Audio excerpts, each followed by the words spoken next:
Apa ciri-ciri rezeki yang berkah? Ciri yang rezeki yang berkah itu adalah dikatakan kharajal malu min haitsu dakhala. Keluarnya uang itu tergantung cara masuknya. Kalau cara masuk uang itu bagus, maka keluarnya juga urusan-urusan yang bagus. Tapi kalau harta itu keluar untuk sesuatu yang sifatnya haram atau sesuatu yang di situ ada unsur mubadzir atau maka itu berarti cara dia mendapatkan rezekinya juga nggak berkah. Jika keluarnya rezekimu dengan cara yang diberkahi oleh Allah Ta'ala, maka itu bertanda rezekimu kamu dapat juga dengan cara yang diberkahi oleh Allah Subhanahu wa Ta'ala. Makanya kita cek selama ini keluarnya harta kita tuh ke urusan apa?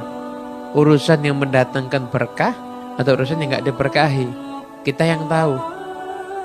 Memang rata-rata ke hal-hal yang nggak diberkahi, berarti itu caranya kita mencari rezeki mungkin kurang berkah. Harus kita perbaiki cara muamalah kita.